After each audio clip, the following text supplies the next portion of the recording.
नमस्कार, मैं आप लोगों के सामने फिर से उपस्थित हूँ और आप लोगों का सभी का स्वागत करता हूँ।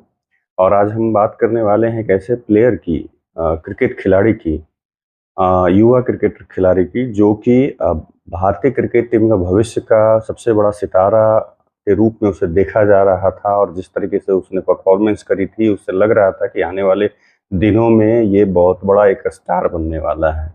लेकिन अचानक ऐसा क्या हुआ कि वो धीरे-धीरे फ्रेम से भारतीय क्रिकेट टीम का जो मेन फ्रेम था, फ्रेम से धीरे-धीरे वो कर कर गायब होते चले गया। क्या रीज़न रहा उसके पीछे? आखिर ऐसी क्या वजह थी जिसके कारण वो उतना ये टैलेंटेड प्लेयर उतना अभी यंग है, अभी ज़्यादा उम्र भी नहीं हुई है और टैलेंटेड और उसने अपने टैलेंट को प्रूव किया।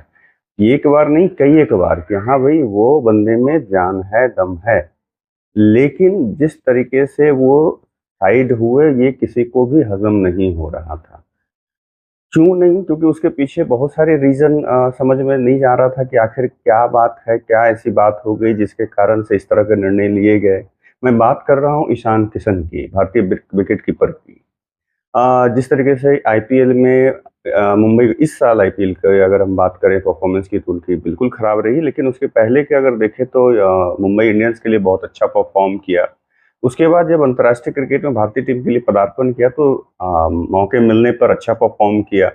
वेस्ट इंडीज में लगातार 4 या 5 अर्धशतक ईशान किशन ने लगाया, फिर दोहरा शतक भी लगाया तो उसको फिर भी ड्रॉप इतने ये सब परफॉर्मेंस करने के बाद भी पता नहीं मैनेजमेंट ने क्यों ड्रॉप किया ये आज तक हम लोगों को भी समझ में नहीं आया। उसके जगह पे जितेश शर्मा को मौका दिया गया और उसमें उसी सीरीज में जिसमें सूर्य कुमार यादव जो थे कप्तान बने हुए थे और विवेक लक्ष्मण उस समय कोच थे।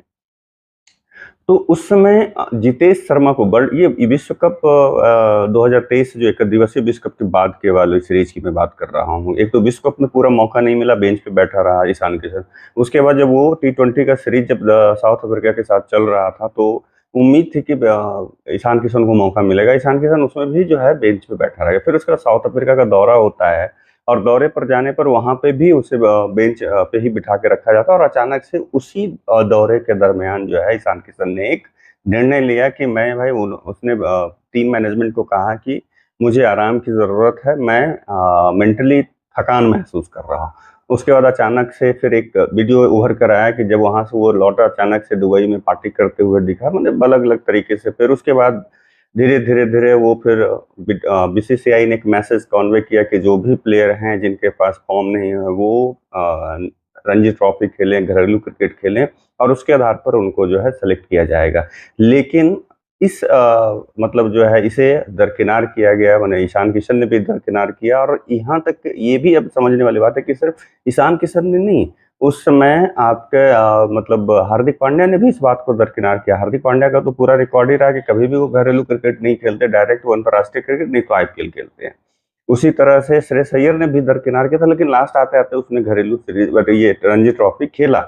लेकिन ईशान किशन कहाँ थे, क्या कर रहे थे, किसी को खबर नहीं। अचानक से एक फिर आता है कि आईपीएल के पहले वो भाई वहाँ पे तैयारी कर रहे थे, प्रैक्टिस कर रहे थे और कोई भी जवाब नहीं दे रहे थे, क्या था, नहीं था। जिसके बाद से कि भारतीय क्रिकेट कंट्रोल बोर्ड, भारतीय cricket team management, Rohit Sharma, सभी लोग ईशान किशन से नाराज़ हो गए। उसका नतीजा ये हुआ कि भारतीय क्रिकेट टीम मैनेजमेंट के आगे के जो भी प्लानिंग थी उसमें धीरे-धीरे उस व्यक्ति को साइड कर दिया गया और उतना ही नहीं सेंट्रल कॉन्ट्रैक्ट से भी बाहर कर दिया गया ईशान किशन को।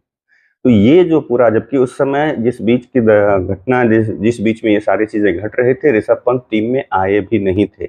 इसको एक तरीके से ये भी कह सकते हैं कि दोहरा मापदंड था या ये भी कह सकते हैं कि ईशान किशन क्रिकेट से ज़्यादा अपने आप को बड़े समझ लिए थे। इनके अंदर भी हार्दिक पांड्या के जैसा अहंकार आ गया था। क्या ये चीज़ क्योंकि बीसीसीआई जब ने आपने कहा कि हाँ भाई हम लोगों को अभी भी याद है कि बड़े प्लेयर जो थे सचिन तेंदुलकर, सौरव गांगुली, राहुल द्रविड़ ये सब सारे लोग जब अंतर्राष्ट्रीय क्रिकेट नहीं होता था तो ये मतलब घरेलू क्रिकेट खेलते थे। ऐसा कि नहीं खेलते थे। ये अब के कल्चर में आके हो गया कि अभी जितने बड़े प्लेयर हैं ये घरेलू क्रिकेट नहीं खेलते हैं। वो जब उनका फॉर्म गड़बड़ाएगा, जब टीम से ड्रॉप आउट होते हैं तब घरेलू क्रिकेट खेलते हैं। तो ये पहले मतलब देखना चाहिए और उन लोगों से सीखना चाहिए इन लोगों को, लेकिन ईशान किशन ने उसे मतलब इग्नोर किया। तो ये भी एक बड़ी बात है कि भाई बीसीसीआई बोर्ड की बात को इग्नोर करना, रोहित शर्मा कप्तान आकर करके मतलब मीडिया में कह रहा है आपका जो अजीत अगरकर जो चीफ सेलेक्टर हैं वो कह रहे हैं और उसके बाद भी ये बात को ईशान किशन ने दरकिनार किया। तो ये समझ में आता है कि ईशान किशन के अंदर भी जो है वो बात आ गई थी कि भाई हम खेल से बड़े हो गए। तो एक चीज़ दोनों तरफ से, मतलब बीसीसीआई या तो अगर ये मापदंड बनाया तो ये हार्दिक पांड्या के लिए भी लागू होना चाहिए था, श्रेयस अय्यर के लिए लागू तो हुआ, लेकिन ये हार्दिक पांड्या के लिए लागू क्यों नहीं होता और प्लेयरों के लिए लागू क्यों नहीं होता है? तो ये चीज़ बीसीसीआई को भी सोचना चाहिए कि सिर्फ बस ऐसे कुछ गिने-चुने प्लेयरों पर ही लागू क्यों किया जाता है। खैर, उसमें डिटेल नहीं जाना चाहेंगे, लेकिन अब जो समझ में आया, एक बात निकल कर के आ रही है, एक रिपोर्ट के मुताबिक, न्यूज़ के मुताबिक, खबरों के मुताबिक कि ईशान किशन जो है बीसीसीआई के सामने झुके। अब वो इस पर जो है पहली बार अपनी जो है मुँह भी खोले कि आखिर भाई बात क्या थी?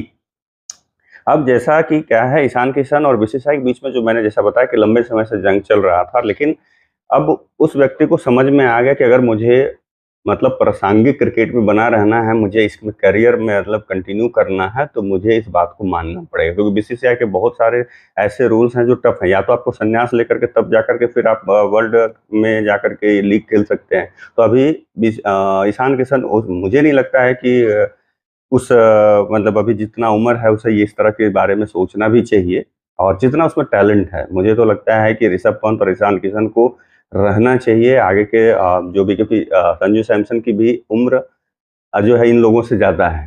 तो उसे देखते हुए ईशान किशन को भी रियलाइज़ अगर हुआ है तो ये बहुत अच्छी बात है कि उसने रियलाइज़ करी कि हाँ भाई चलो, अब मुझे प्रैक्टिस करनी चाहिए और मुझे रणजी खेलना चाहिए, घरेलू क्रिकेट खेलना चाहिए। तो जैसे कि एक तरह से ये बोला जा रहा है कि उसने हार मान ली है। बीसीसीआई के निर्देश को मानते हुए किशन जो है अब रणजी ट्रॉफी खेलेंगे, जैसा मैंने बताया, हिस्सा भी लेंगे। और झारखंड की तरफ से किशन ने इंडियन एक्सप्रेस को दिए इंटरव्यू में पिछले 6 महीने में हुए बीसीसीआई और उनके विवाद पर खुलकर बात की।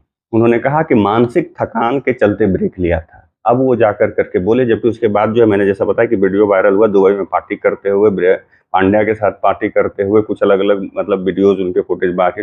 लेकिन फिलहाल अच्छा महसूस कर रहे हैं, ये ईशान किशन का कहना है, और आने वाले रणजी सीजन के लिए मुंबई में तैयारियां कर रहे हैं। किशन ने कहा कि उन्हें घरेलू सीजन का इंतजार है और वो झारखंड के लिए अच्छा करना चाहते हैं। ईशान किशन के ब्रेक के बाद बीसीसीआई ने टीम में वापसी के लिए उन्हें रणजी ट्रॉफी, जैसा मैंने कहा कि ट्रॉफी में खेलने के लिए निर्देश दिया था, लेकिन उन्होंने बात नहीं मानी थी। अब उन्होंने इसका कारण बताया है। किशन के मुताबिक ब्रेक लेना उनके लिए नॉर्मल था, लेकिन टीम का नियम है कि कमबैक करने के लिए घरेलू क्रिकेट में परफॉर्म करना होता है। ये चीज़ उस बंदे ने इस बात को स्वीकार किया, मतलब अब जाकर के इतने समय के बाद या तो उसने बंदे ने रियलाइज़ किया, या यूँ कहें कि जो अभी फिलहाल अब जैसे बहुत बड़े कुछ-कुछ प्लेयर हैं जो धीरे-धीरे रिटायरमेंट 3 प्लेयरों ने लिया, मतलब टी20 में, और केएल राहुल को भी अब बीसीसीआई आगे जो है टी20 के जो है उसमें नहीं रख रहे हैं। आगे के 2026 के वर्ल्ड कप को देखते हुए उनके प्लानिंग में नहीं है। तो ये सब देखते हुए शायद रियलाइज़ किया हो, या हार्दिक पांड्या से मिलने के बाद हार्दिक पांड्या ने कुछ समझाया हो, ये अलग बात है।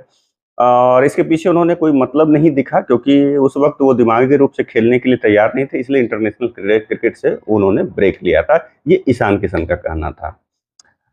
अब जैसा मैंने बताया कि वर्ल्ड कप खत्म हुआ था और ईशान किशन को टीम इंडिया के लिए टी20 सीरीज़ जो मैंने साउथ अफ्रीका का ज़िक्र किया, जिसमें कि नहीं खिलाया गया। तो इस तरह से अगर मतलब अब मुझे लगता है कि अगर ये निर्णय लिया है ईशान किशन ने, तो बहुत अच्छा निर्णय लिया है कि भाई घरेलू क्रिकेट में खेल कर के वापसी करो। और बहुत यंग प्लेयर और बहुत टैलेंटेड प्लेयर है, और अच्छा लगता है। जैसे बहुत सारे ऐसे प्लेयर होते हैं ना, जिसे देख कर के खेलते हुए देखना एक सुखद अनुभूति होती है, और वो एहसास ऋषभ पंत के वजह तो है ही, ईशान किशन में भी वो बात है। जब ईशान किशन फुल फ्लो में बैटिंग करता है तो देखने में आनंद आता है, और उस बंदे ने वो प्रूव किया। लगातार वेस्ट इंडीज में अर्धशतक मारना, दोहरा शतक मारना, मतलब शुभमन गिल उसके बाद मतलब मारा, लेकिन वनडे में दोहरा शतक इसने मारा, फिर शुभमन गिल ने मारा।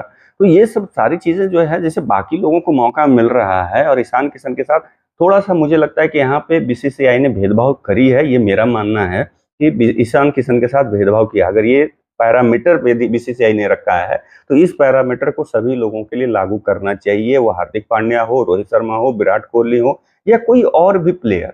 ये नहीं कि सिर्फ ईशान किशन के लिए ये मायने रखना चाहिए। अगर वो बात करें तो ऋषभ पंत के लिए भी डायरेक्ट वो अभी चोट से उबर करके थोड़ा प्रैक्टिस और आईपीएल खेल करके वो वर्ल्ड कप खेल गए। क्यों उनको क्यों नहीं बोला गया बीसीसीआई की तरफ से कि आप जो है पहले घरेलू क्रिकेट खेलें? अगर वो पैरामीटर बीसीसीआई ने तैयार किया तो ये सभी पे लागू होना चाहिए, लेकिन सिर्फ ईशान किशन पे लागू हुआ। इसीलिए मुझे लगता है कि यहाँ पे बीसीसीआई ने दोहरा मापदंड अपनाया है। आप लोगों का इस बारे में क्या सोचना है, कमेंट करके ज़रूर बताइएगा। तब तक के लिए मैं विदा लेता हूँ, फिर आपको से अगले वीडियो में मिलता हूँ। नमस्कार।